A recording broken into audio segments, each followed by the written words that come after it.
For ingredients, you're going to need soy sauce, as well as sesame oil, white rice vinegar, and plain vegetable oil, and of course cucumber, 3 cloves of garlic, a teaspoon of sugar, and 2 teaspoons of chili flakes.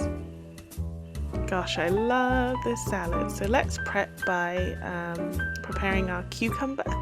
So I'm going to be slicing my cucumbers in half, and then those halves into quarters, just to get a sort of triangular edge, because we're going to want to take out the watery, seedy bit of the cucumber so that it can soak in as much of the dressing, which is what gives this the flavour, and keep a lot of crunch without being too wet.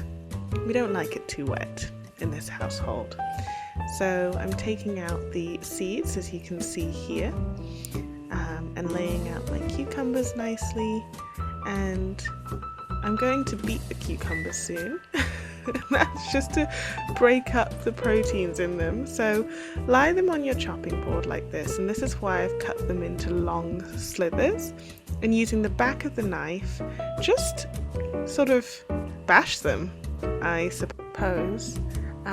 I don't know why this works, but it really helps carry the flavour of the dressing even more, so don't skip this step. So then next I will be prepping my garlic.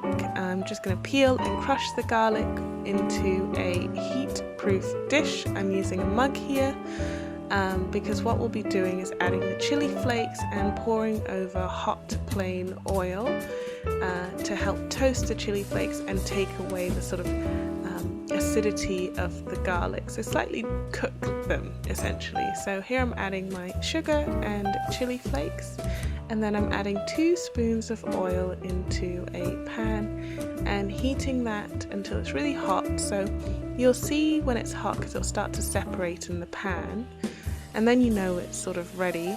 And if you pour it over, as you can see, it reacts with the garlic and the chilies. It looks really cool.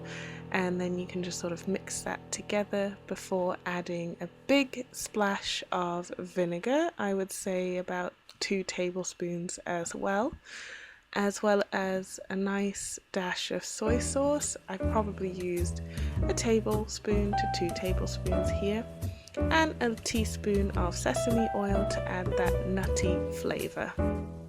So here you can melange all of those flavours together, and your dressing is ready. This also makes a great dip for other things as well. So here I'm cubing up my cucumber, which has just been resting, into bite-sized pieces and putting it into a bowl, and then I'm putting a desired amount of my dressing on top, so you can add as little or as much as you want and adjust the flavours to your taste. And I'm stirring that together, and then this is best served after letting it marinate for sort of at least 30 minutes to an hour in a cold place, so in the fridge, maybe covered, and you're ready to enjoy. Look at that. It's so fresh and flavorful. So I hope you enjoyed this video, and don't forget to subscribe.